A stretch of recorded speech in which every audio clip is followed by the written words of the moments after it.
I think most founders don't deserve it. You have to earn it, right? Because like I didn't deserve it at that point. I had to earn it and like self-realize, like actually truly believe that I deserved it. This is Funded, a show where founders who raised millions in venture capital share the gritty side of what it actually took to get that money in the bank. I'm Jason Ye. Not too long ago, I was trying to get my ideas funded. And back in the day, I was a VC listening to founders pitch me for money. I've had over 47 founders come on this podcast to share the stories behind how they raised millions for their company. And out of all 47, I'd say that less than 10 could be described as smooth sailing fundraisers. And that's because most aren't. Most are stories of struggle, having countless things go wrong and against all odds, closing a successful round of funding. Those are the stories I like to share because those are the stories that I think actually represent what it takes to fundraise and be a founder. Today's story is no different. For this interview, I'm speaking with Orri Bogdan, founder and CEO of VAE Labs. During the early stages of building and trying to fundraise, he ran into every problem you could imagine. Co-founders leaving to go back to school, production, batch failures, running out of money, and lots of rejection from VCs. It would have been easy to call it quits, but he didn't. Instead, he immersed himself in founder communities, leading to connections and conversations that would end up leading him to close a $2 million seed round from Draper Associates. But before we have Orri tell his story, I wanted to know what he was up to before he became the founder that we see today.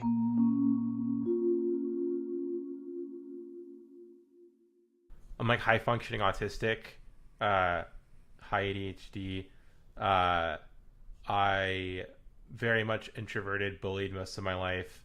Got into communities very heavily because I loved gaming and I loved building communities and being a leader. It's sort of a natural thing for me. So I've built several small and large communities, which are called like clans or guilds or whatever the game was in. It was a lot of different stuff. Yeah. I'm 27, so like I'm still young. I only became so for I guess how I kind of got into everything. I started off. I met my co-founders when I was 21. Yeah. And I was trying to be a pro gamer from 17 to around then. So I went in 2022. So I was a Challenger League of Legends player, like top 30 North America for like several years. Wow. Had a few different offers. My parents wanted me to finish school, so I was finishing school. I met my co-founders in college, really into the gym at the time, and teaching them how to gym. So I was doing human performance focused like startup stuff. They wanted to do a few different things, but the caffeinated breath spray came about when we realized that if we could develop a way to make caffeine more soluble in liquid, we have actually functional caffeine spray. Because the problem with caffeine in the spray form is that it's hard to get a lot of like caffeine into a very small amount of liquid, and this is a very small amount of liquid. Yeah. So each spray without our tech would be 2 milligrams of caffeine, which would be about 30 to 40 sprays for a cup of coffee.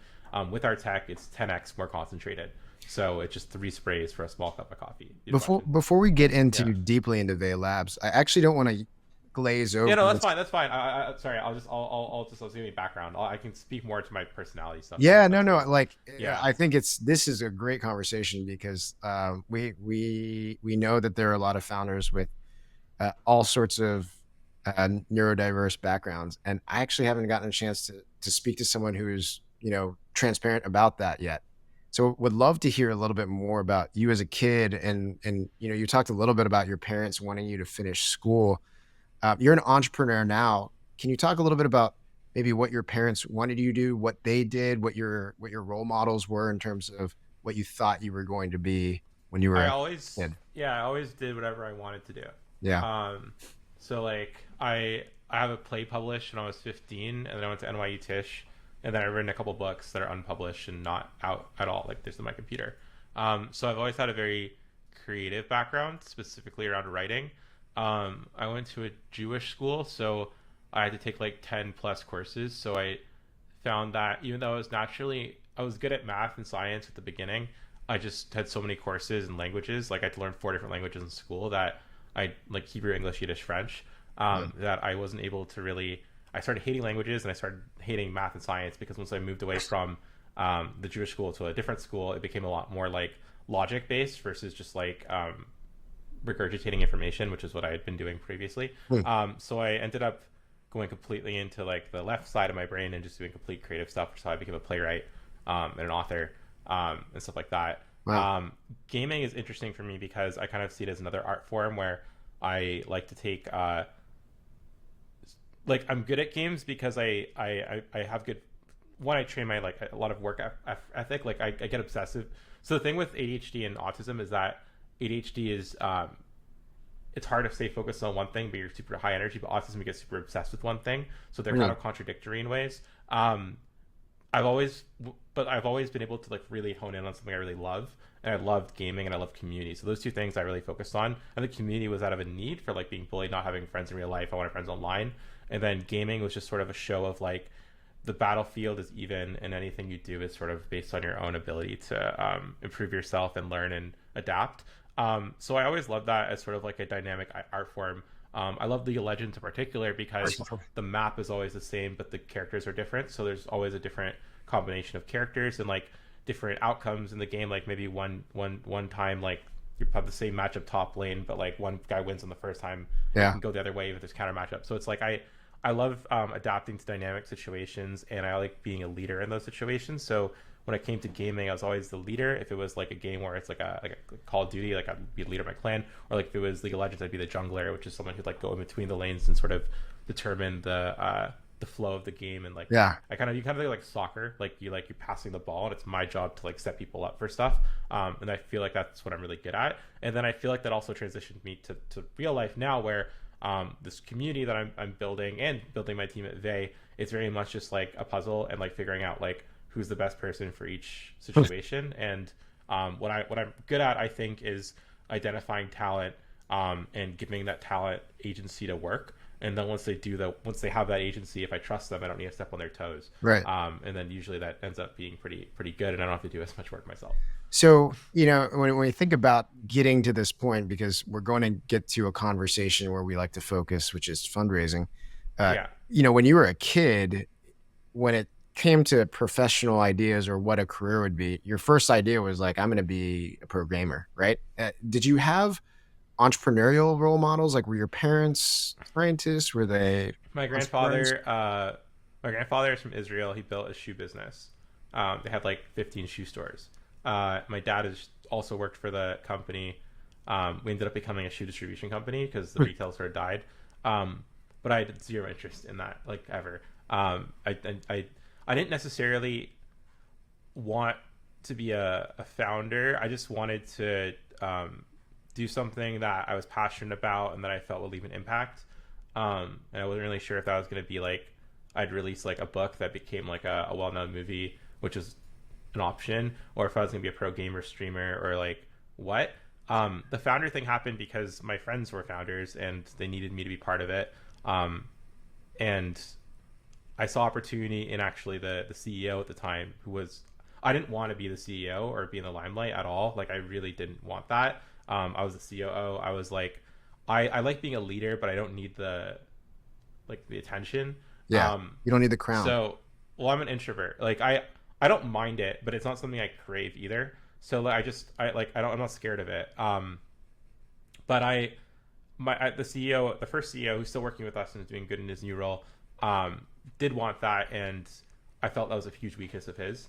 And that was part of the reason why I think the company fit. So like, I don't know if we get to the funded part, because we got funded after I became CEO. So right now I'm speaking towards before that still, just to be clear.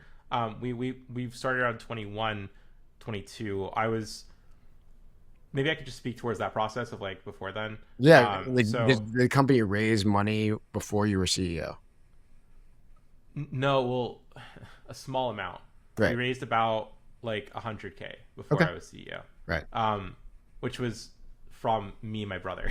So got it. like 50K Not really. each. So like we hadn't really raised. We put in our own money, and the other two co-founders maybe put in 10K each. Yeah. We hadn't raised external money before I was CEO. Just to be clear. Yeah. So the process of what happened with VAE is that in 2020, COVID happened. We realized that we had to launch online. We did a different plan initially, but we're like, okay, let's do a Kickstarter. Kickstarter doesn't allow caffeine products. We did Indiegogo. So we went on Indiegogo. We sold about $55,000 in a month and a half, which was like really good. unlimited ad spend. Like we didn't have a big budget. It was pre iOS 14, so there's some advantages then. Yeah. But we did pretty decent for being a bunch of like recent college grads without much experience in the middle of COVID. What ended up happening is our manufacturer couldn't produce our product, so we had to find a new manufacturer. It took us a year delay to get one. Wow. Finally, a year later, we get the product, bring it in, and a big problem happened, which someone had caused.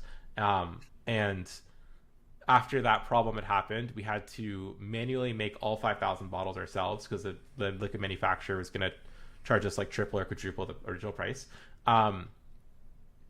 And we did that, and then we shipped them all out, and then they all broke. They all like leaked or exploded or whatever. Wow. So at this point, we were out of money. So my co-founder, who was the CEO, quit and did law school. And then my other co-founder got a full-time job. Wow. And then I was the only one working on the project. And I still like had enough of my own savings where I wanted to keep going with it. And you believed in it. Yeah. So I kept trying. The hard part was that I didn't believe in myself as a CEO yet. Yeah. Well, so let's pause right there, Orri, because like this is where a very interesting shift in the lore and the story of VAE, especially around capitalization, happens. Because you're going really quickly through it, but it's a crazy situation, right? You'd been working on a company, you and your brother put in $100,000, $50,000 each to get it to a point, and at some point, a huge misfiring on the company is threatening the whole company, right? 2 people quit, more or less, right? They go get jobs at least. And you're the only one. I'd say one quit. One was helping me still, but okay. I was probably 70% of the effort at this point. Right. And so at that time, you're the only full-time at VAE, I assume? Yeah. So at that point, I want to slow things down and ask you, like, what's going through your mind? Because you can't keep running the company, right? You don't have any more money in the bank. You had all these mistakes and these things that are threatening the life of the company. So how are you thinking about what your options are in front of you? Well, we didn't want to raise money before. We wanted to try and prove ourselves first. And then I realized that we'd have to kind of get a really good story down and be able to raise money without product, or like a proof of concept really with the product selling. At this point, I think for me, a shift that happened was, basically I talked to my brother and my grandfather, built the shoe business because I respect him as an entrepreneur. And they both kind of told me, like, you have to know when to let go of something. Yeah. And it's time to let go. And I just thought that was stupid, and I didn't agree with them. So I told them that, and I said, we actually needed about 20K to get our patent because we had like a PCT, which is like global, but we needed to actually register in jurisdictions. So I got my grandfather to give me 20K for the patent. So that was something that we needed. And that was an argument because he didn't want to do it. And I said, like, if I don't get this, then there is no product. There's no future to it. But if I get this, then I can raise money. So trust me to try and raise money. And he was, he did it because I begged him, basically. But he's like supportive and stuff. He just wanted to make sure I was not wasting my time. So yeah, at that point it was tough because I had gained about because I used to be like 300 pounds, then I lost down to like 150 when I was 21 also, or 20. I lost. Yeah. So I got really, that's from the gym phase. I got fit. And then I gained back to like 200 pounds during the pandemic, and I'm around there. I've been there. So it's like overweight, but not like obese like I was before. So it was tough because part of the insecurity in my recently built, I thought security or like confidence was in like my body. And then I didn't have that. So I was going on Zoom calls, and I felt like part of the reason I changed my picture to LinkedIn to Naruto is I don't want to put a picture of myself until I feel good about it. So it's like, I didn't want to have an old picture. So I literally, I wanted to, basically I had to get over the fact that I didn't like how I looked, but I didn't want to turn my Zoom calls picture on. I would always do Zoom calls and try to pitch people without a camera on, which is hard. Yeah. I would send product to people that wasn't working because we thought we fixed it, but it wasn't. So I said it to them, they would ghost me. I got flown out to meet a billionaire in Miami that I was like sick when I met him, and I wasn't convincing, and he didn't want to do it. So I had a lot of rejection in different ways, mostly ghosting, like really like rude rejection, not like respectful. A few people maybe were, but like a lot of lying, a lot of shit that was just fucked up, I think. Because I'm a very upfront, authentic, like I try to be very upfront because I hate people who aren't. And I got a lot of that. And then what ended up happening is I joined so many different founder communities, and then through one of those founder communities, I met one person who did two things for me, and I can call her out. Her name's Maddie Largy from Jinx Drinks. She's another founder that's really good, and I'm friends with their co-founder Colin as well. She sent me her two things. She made some intros for me. She introduced me to the founder of Jewel, Wow. who ended up becoming an investor in the company. She also later on, like months later, and indirectly, and I'll get to that too. She also sent me her monthly newsletter for me to copy, which I then I looked at it and I saw she'd done a podcast with someone who also ran an accelerator at the time, called the Draper Startup House Accelerator. Yeah. And we applied on like a day or two before their applications closed. And I think two of their people are from like India and Ukraine. They couldn't come because of visa issues, so we were able to come. So we had a spot open up for us, $50K check, 4 million post money, Wow. first check in after like 6 months of unsuccessfully fundraising and not really knowing what to do. Yeah. So I went there. The program changed. It's no longer like a program now, but it was a program where they had these two houses and you would live in the house for a month with a bunch of other people who were funded by the program. Yeah. It was a really good experience. I went there in May of 2022. The program was super well run. They brought in really good speakers. And at the end of the program, because it's connected to Draper Associates, run by Tim Draper, you got to pitch Tim. So we pitched him. He ended up liking our product, made us our first offer, which was a low offer. It was like $300,000 at a 3 million post money because we had no other offers. Yep. At this point, we'd only raised 80K, 50K from his accelerator, and then 30K from angels that came to the demo day. Yeah. So there was no leverage. At the same time, I actually ended up meeting my mentor, and I think this is one of the key things that I talk about a lot on LinkedIn is like a big lever is to find a mentor in your industry that built something that's similar, that you can leverage for like distribution connections, advice, and also general mentorship. Like I'm 27, like I want someone who's like 10 years older than me to like give me a bit of feedback, Sure. who's done it before.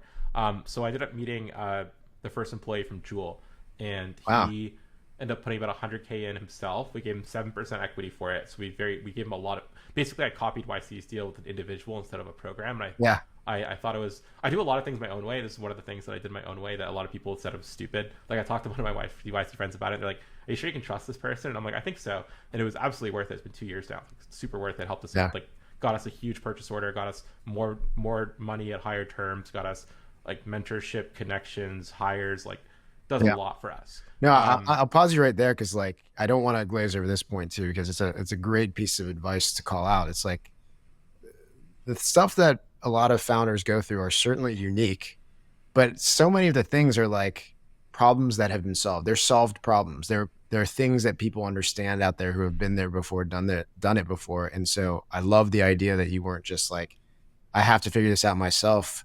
There are big shortcuts, one of which is adding someone to your advisory board or a mentor who can show you where the dead bodies are hidden and show you the things to avoid and then show you the shortcuts. So that's really cool. And then before you go on too, you described this path before getting to your initial conversations with Tim Draper. And it is like zigging this way, zagging that way, like applying to a bunch of different things. Obviously, if you were to do it again, I don't think you would follow that same path. So when you No. think about back on those initial things that you did poorly and the things that you turned out to be the things that helped you, what would you say were some of the things that kind of, if you looked at it again, actually brought you to where you needed to be pitching Tim Draper? What were the most important things? Everything that Orri just covered highlights a critical lesson. You don't have to figure out everything on your own. On top of that, I know it sounds obvious, but warm intros from people who believe in you are crazy helpful. It's insane to see how much fell into place for Orri and VAE Labs based off of one good connection he formed. But I've been in the space long enough to know that's just how it goes. After the break, Orri shares the most important things that led him to be able to pitch Tim Draper and close a successful round. Like many of you, my last venture-backed startup was a SaaS business. In that company early on, we had the opportunity to sell into a large enterprise, but ran into some walls when they asked us if we were SOC 2 certified. Not only were we not certified, we also found out that it would take our small team a ton of time to get that done, and so we ended up abandoning the deal. If you haven't run into a situation like that where a potential customer or investor is asking if you're SOC 2, HIPAA, GDPR, or ISO 27001 certified, you probably will soon. But unlike me, you could use a company called Vanta to help. Vanta helps automate up to 90% of the compliance work, getting you audit ready in weeks rather than months, and eliminating up to 85% of the costs. Not only that, but Vanta can start small with you and scale up as you grow, helping you land bigger deals and earn customer trust. The best part is, Vanta is offering funded listeners $1,000 off for going to vanta.com/funded.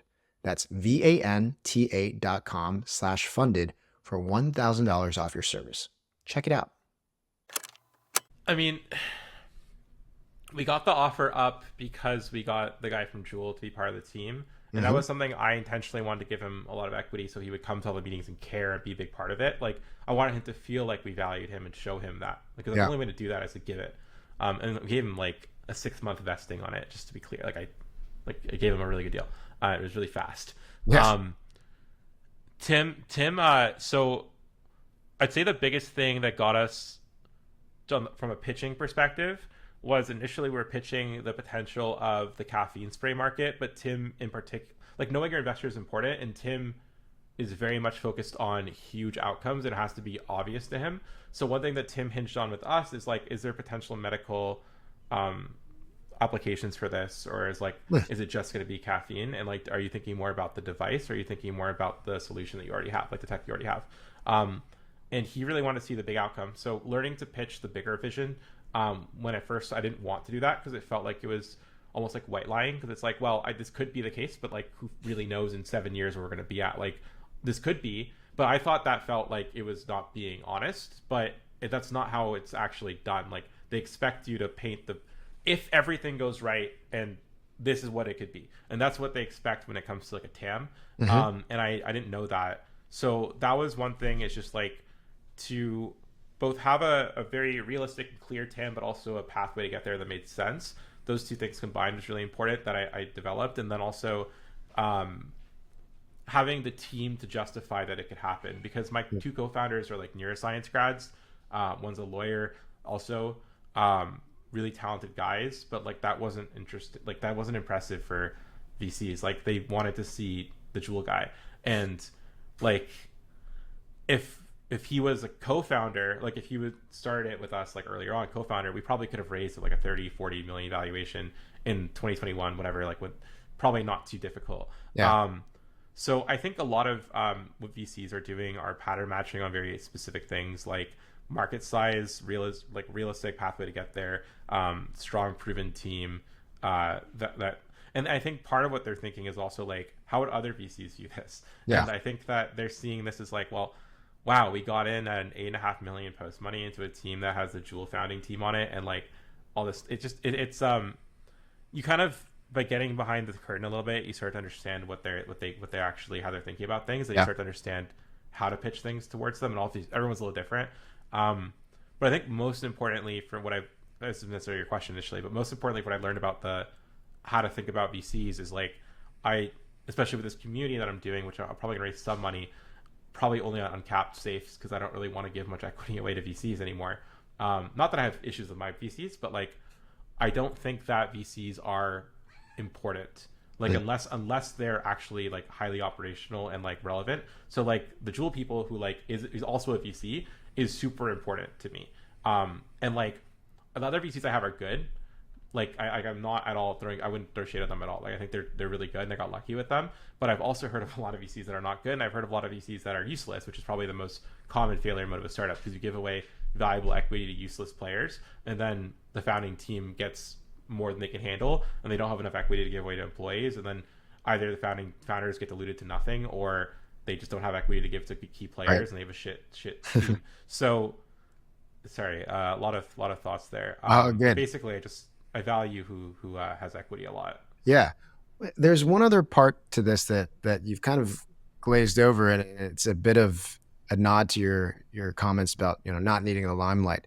But one thing that you didn't talk about, which is very important, is actually the VC's perception of the founder or CEO, right? Like, and I wonder if you have perspective on how you were kind of thrust into this position. You weren't the CEO, you were COO, but the CEO kind of moved on to law school, and all of a sudden it's your job, right? And so there is a bit of a learning curve, I think, for you to get to a point where you can stand in front of Tim Draper and really drive that conversation towards something that he's excited about. So can you think back on your own evolution and whether or not you had to sort of work on parts of yourself in the live pitch scenario, or if Oh it's yeah, you're I like, no, did.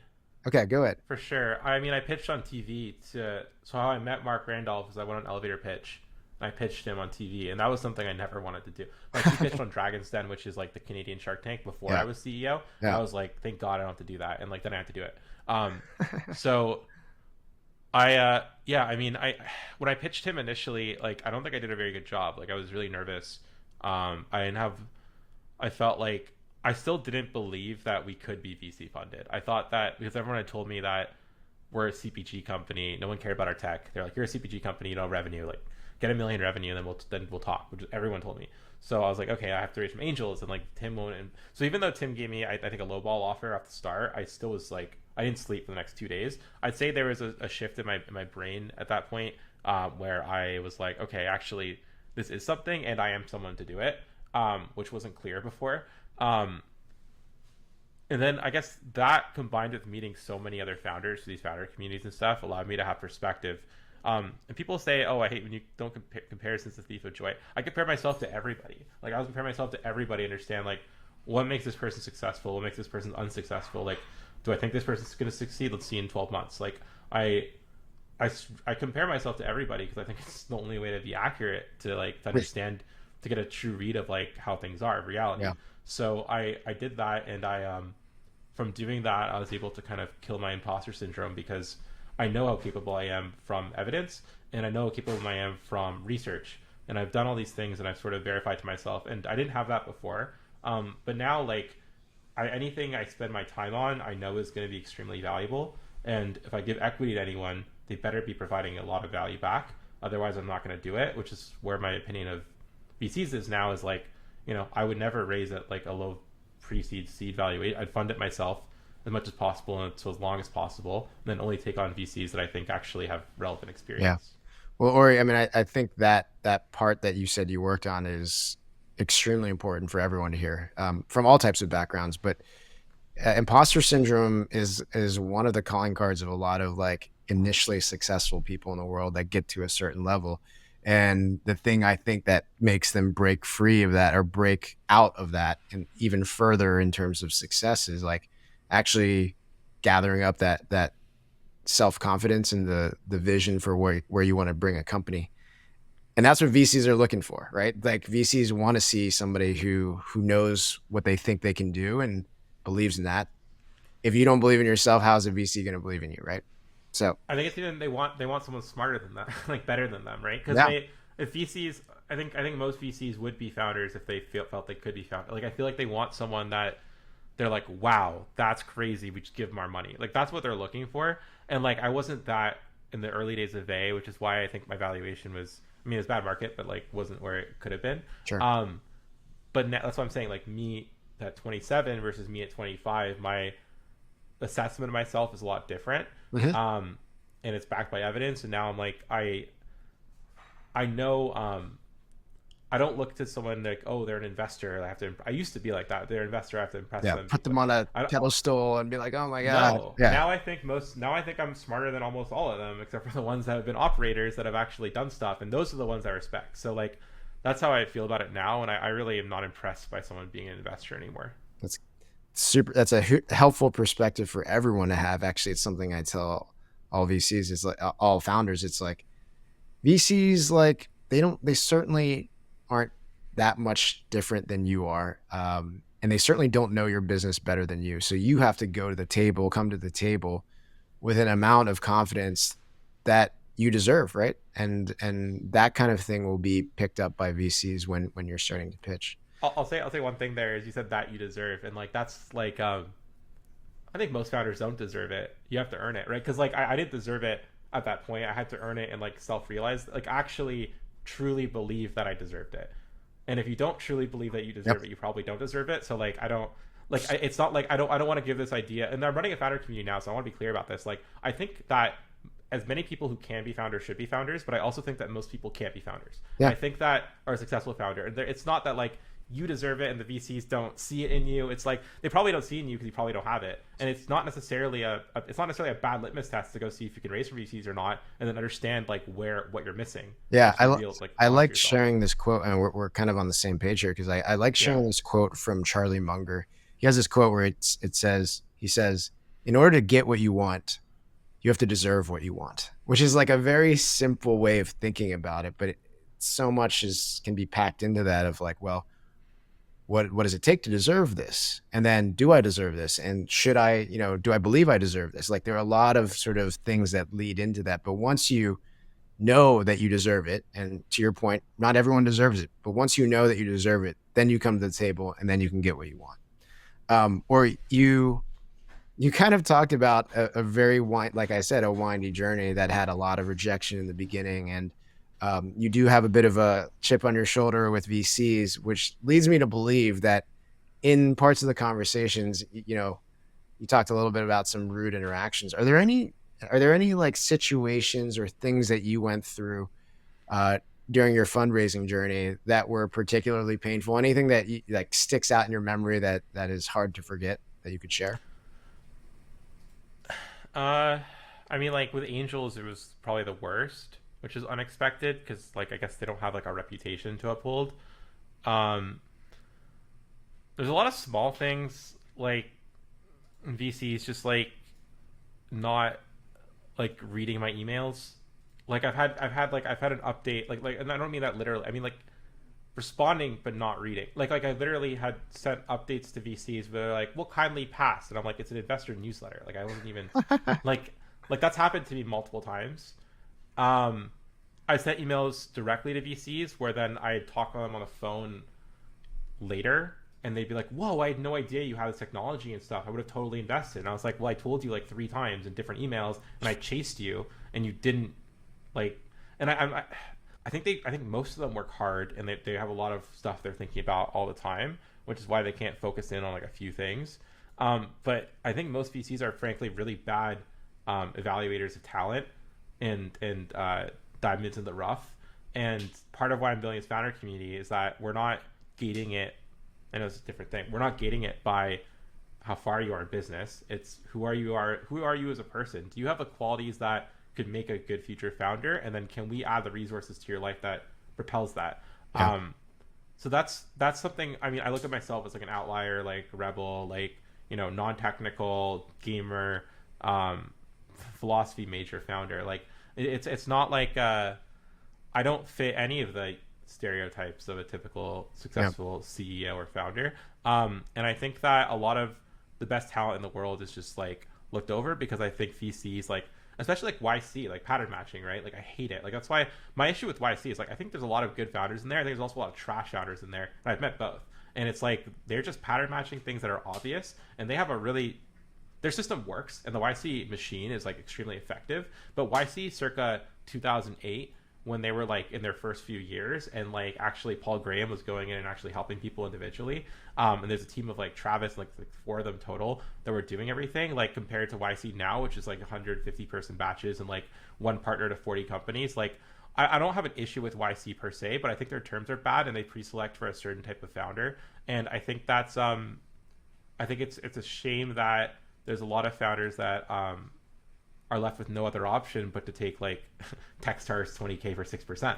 Yeah. Like, and like there's I have so much beef with so many different accelerators and terms, and my investors always tell me to not talk about this stuff. But the thing is, like, I don't care. Like, I'm gonna talk about what I believe in with this stuff, and I think that I don't know. I think the ideal model of which like for like that like a YC should be taking is more akin to like a Neo or HF0 model where it's like a few percentage points baseline plus. I don't even necessarily know if I like Neo or HF0 either, but I like their models.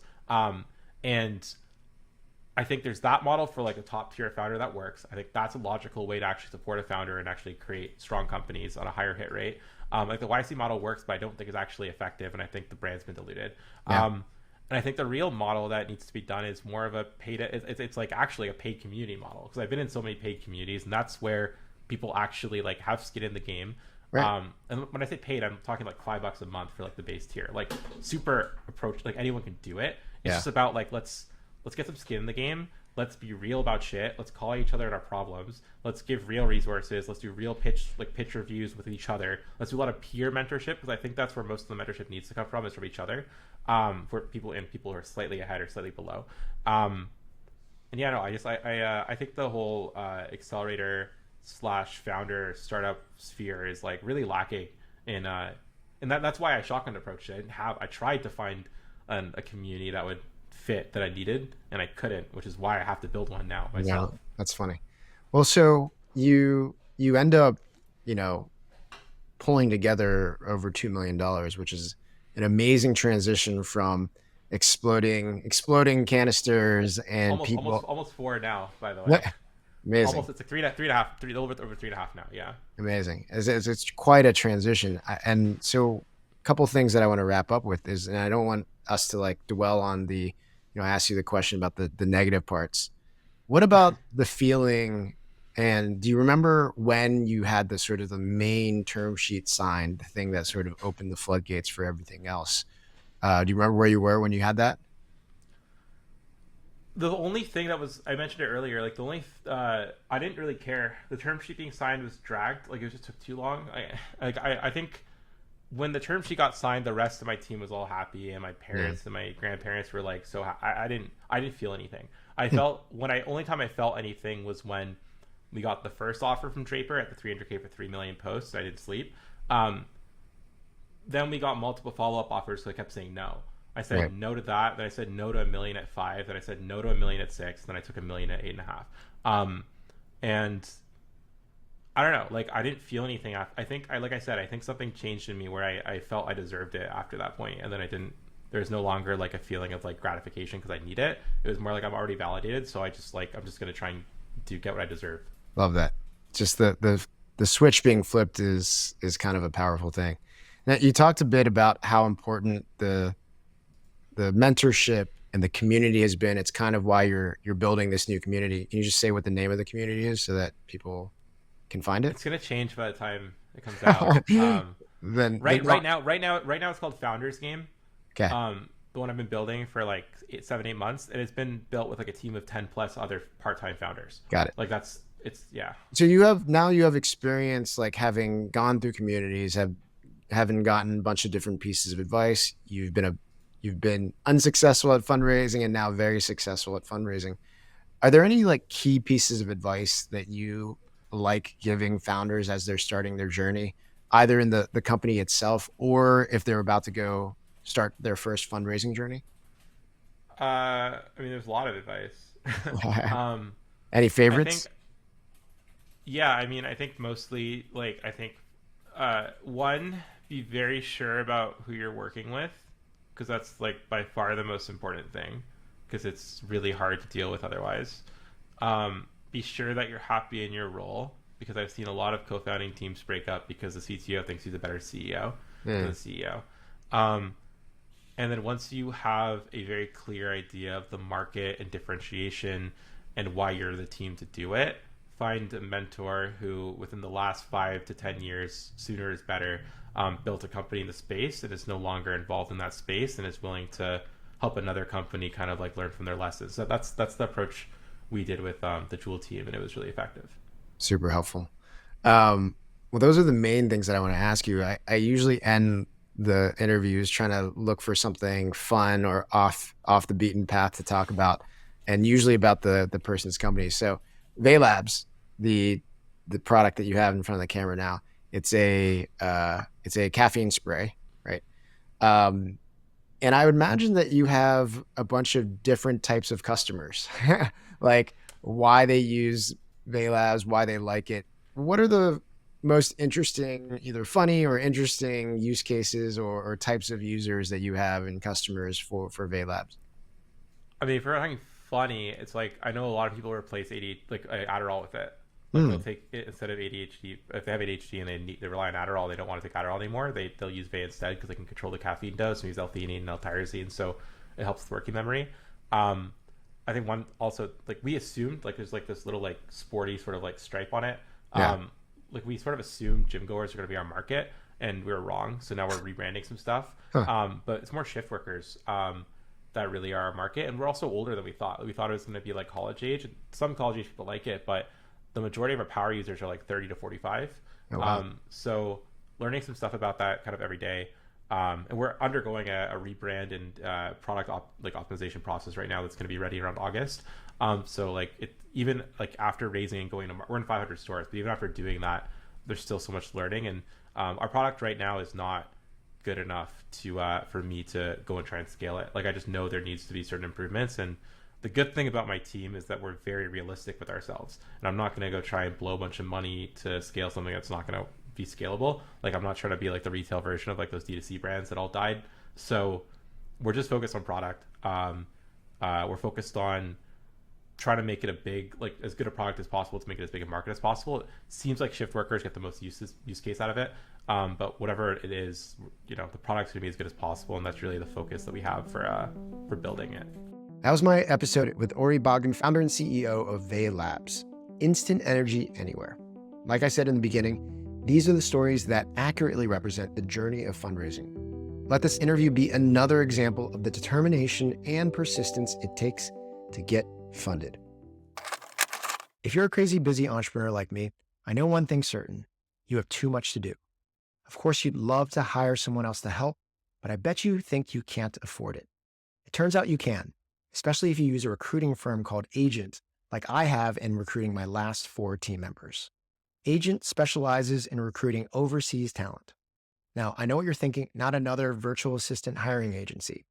Yes, they can help you hire assistants, but they can also help you hire skilled talent like marketers, designers, and even engineers at a fraction of the cost. Now, if you're looking to add more leverage to your team, check out fundedpod.com/agent. That's AGENT to add your next team member. You can thank me later. Hello, Jason. How are you doing? Hey, Paige. How's it going? Not bad. I this episode felt different because we don't have that many founders on that are in the CPG space, just because I think you've touched on this before, but like we just don't see as many CPG companies getting funded these days. And I Yeah. actually wanted to start off right there and just ask you a quick question of like, was it ever a super popular space to invest? I think that it was, if I'm not Yeah. mistaken. There was a run up, I think, if we call it 2017 to 2020, where there was a lot of interest and hype around it. I mean, if you think about things like Warby Parker, Mm. Allbirds, Casper was a big one, the mattress company. There was this belief that sort of direct to consumer, no brick and mortar stores would change the way companies acquired customers, and brand would save the day. And I think what ended up happening, the reason why you're seeing this now as you're entering the venture capital and startup space, where you're like, oh, it's not that exciting.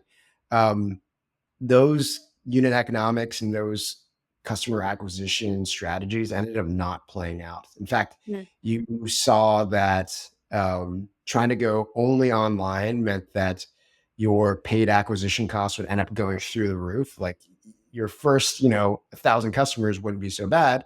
But then once you needed to be $1 billion company and you're spending tons of money on Google and Facebook, like I it just see. costs a lot of money. And then you saw all those companies open brick and mortar stores, and then it Yeah, just ended up not being that great. And Casper wasn't a big success, even though it did, go public. that's so But interesting. yeah, So VCs end up, and this happens, I'm sure this happens with a bunch of industries over time. Like people take a big bet on an industry and then it just like doesn't end up always hitting. But obviously there are still pretty cool CPG companies getting fundraising, and I think it goes to show, when a CPG company does get fundraising, that like something's there that made people willing to invest in it. yeah, for And sure. I actually really liked how this episode started off where there were so many problems going on with VAE Labs. Like they had manufacturing problems. The founding team like was going through all these different changes. People were going back to school. Like they were running out of funds. And Orri wasn't even the CEO at the start, and he ended up just stepping up and becoming the CEO. And I just, out of everything that he listed happened, I was actually very impressed that he was like, all right, no, we're doing this. And that probably ended up being a pretty green flag for investors who learned more about his story because they were probably like, what the hell? Why are you still doing this? And he's like, because I want to do something I'm passionate about, you know? Yeah. So that was really cool to see. And it was also impressive because they ended up, because of those problems, having to try to raise money without a proof of concept and how, like, you have to focus obviously a lot on the story. And I don't know if you have anything you want to add to that of like raising. Is that kind of similar to what we see with a lot of pre-seed rounds is like raising without proof of concept? I know this was for a seed, but Yeah. Yeah. I mean, look, when we talk about seed, pre-seed, I think that those are terms that are very fluid and fluid. You don't know where you are on the spectrum. Yeah, I'll say something quickly around your initial reaction, which is, yeah, that display of grit and, I'm just going to do this is probably the thing that did get a lot of early investors to jump in pre-product or what pre-proof of concept, because I can see an investor being like, wow, there were so many reasons to give up here. There were so many things that he could have done to like sort of exit stage left. And he didn't. He stuck with it. And in my mind, in some cases, I might be like, directionally speaking, working on something in this space is kind of interesting. Maybe it isn't this at the end of the day, but could have bet on the horse. yeah. That's bet on the jockey, not the horse. So that's really big. And then the second part of it is, you're asking about, do you see a lot of people raise capital pre-launching of products, et cetera? There is this thing, especially within software companies, of like raising on the dream or raising on the numbers. And before you have a totally public launch of something, you get to tell a story of what could happen or what it could be and how much interest there would be, and get people excited enough to say like, I should bet now, and not miss the train when it launches and goes crazy.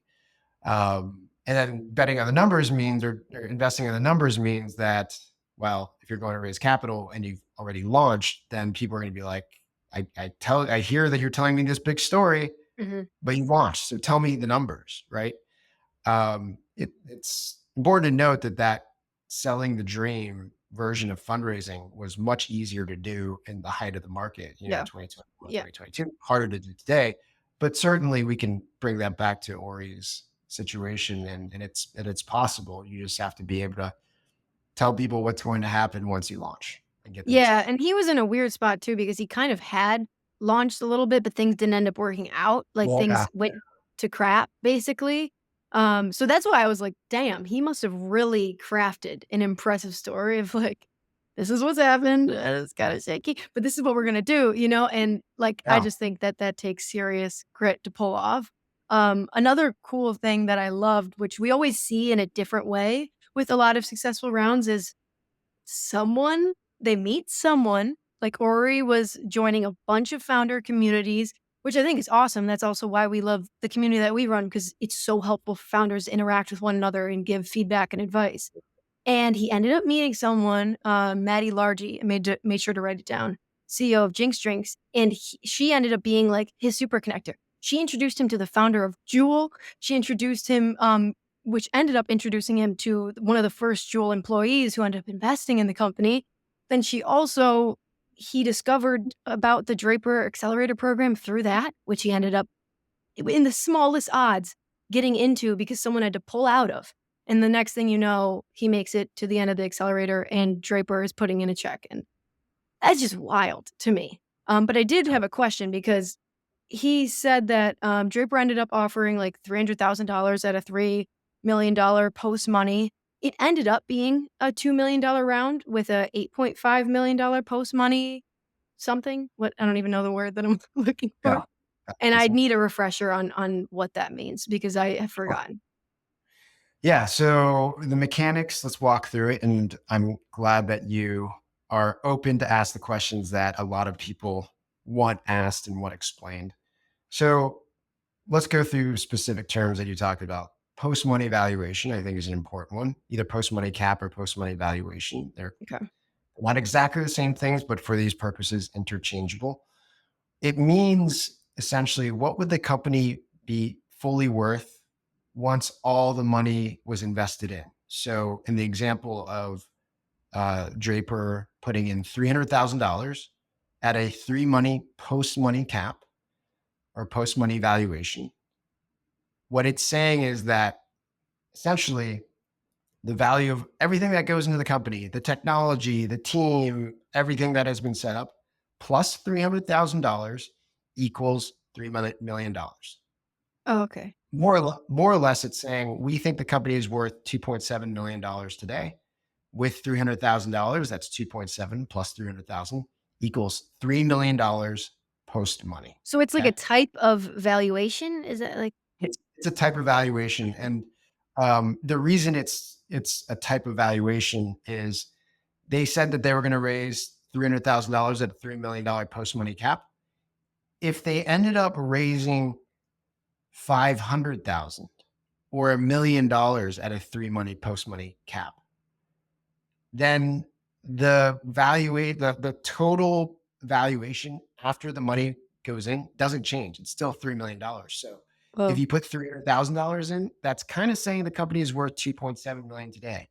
If you ended up putting 500,000 in, the $3 million post money doesn't move. So what it's saying is, well, actually, your company is worth $2.5 million today. If he raised a full million on that same terms, if he just kept adding more and more money on on those same terms, should I put you on the spot math wise? that was not my strong suit.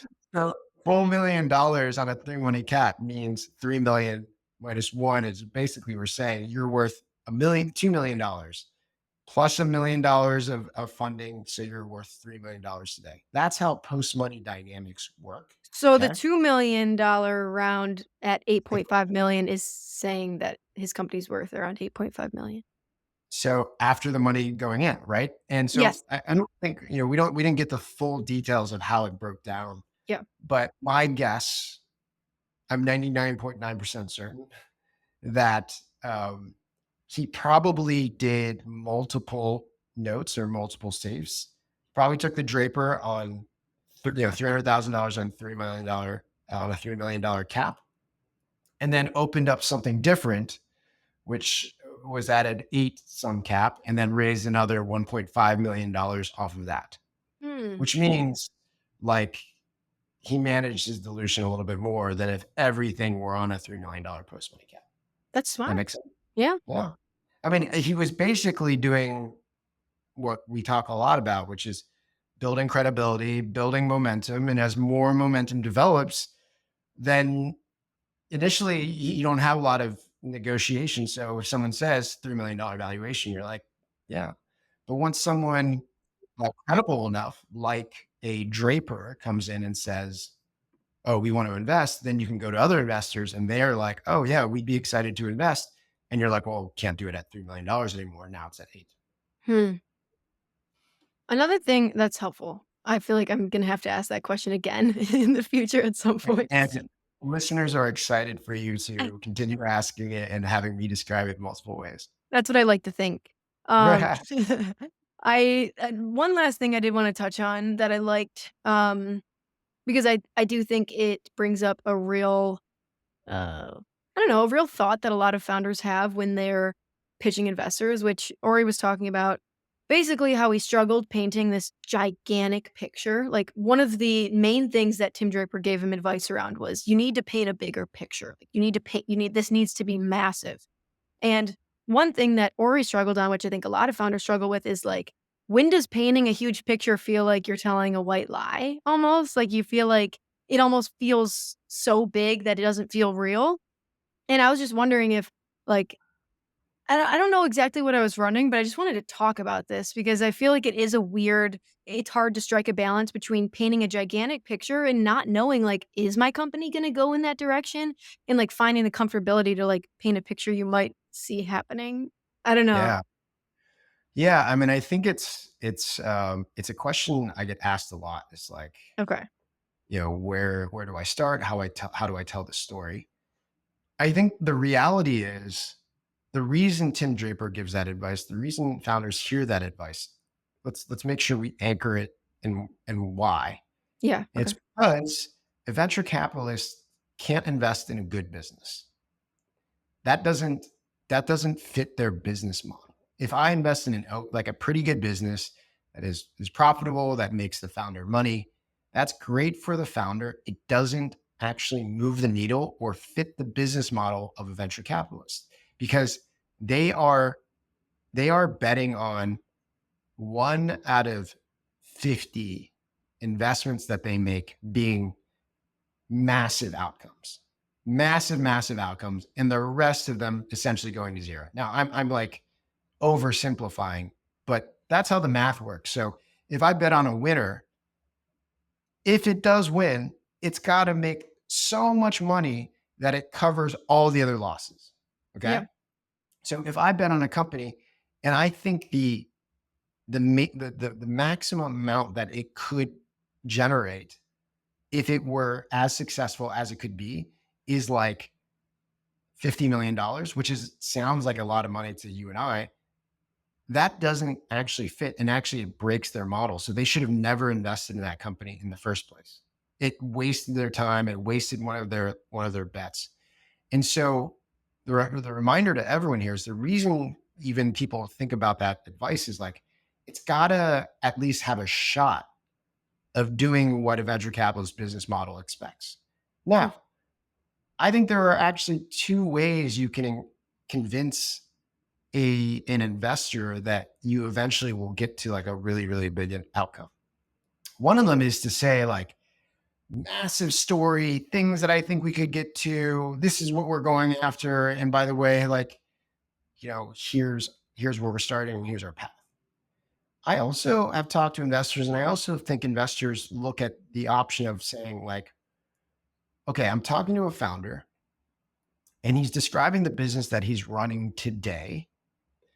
And he describes like the industry and vector that he's pointed in. And when I talk to that founder just seems obsessed, like obsessed with the space, in love with his company, in love with his team. And he just seems like the type of person that is like, just wants to be building in this space, just wants to continue building as big of a company as they possibly can. And I'll bet on that. Like I'll bet on the fact that they're not going to want to stop. Like they're just going to want to keep adding on to it, adding on to it, adding on to it. So, Hmm. when it comes to how you pitch something, I think it's really important to understand what venture capitalists need to believe. And then like, if you're going to think about that big vision and someone encourages you to do it, like the encouragement isn't to make up a story necessarily and just be like, well, that's the made up story that I don't feel comfortable about. It's actually sitting down and really thinking deeply about that possibility. And if it scares you or if it excites you, and then like really spending a ton of time on being like, if I'm raising venture capital, I am kind of signing up to go after this actually. Like that is what you're signing up for. You're not signing up to like build a mediocre small business that is profitable for you. You're saying, I'm going to raise money from people and I want to go after something really big. And I just think, as Orri is thinking about that, as other founders are thinking about it, and it's scary and it feels weird. Well, you kind of have to face that fear and you got to face that discomfort and then embrace it. And then you can go tell that story. That make sense? That No, should be a whole TBC episode. I'm not even kidding. No, I I think agree. it is really cool to hear or like for founders to become aware of like the investor psychology involved or even people outside of the industry because it's like very hard to wrap your head around like even if I have a good business, it might not be venture capital backable. Like and that's something like I think I'm still wrapping my head around what it means to like run a venture backable company and just how big that needs to be. Like it's Yeah. wild. By the way, I think most founders that I run into, shockingly, are in that same space.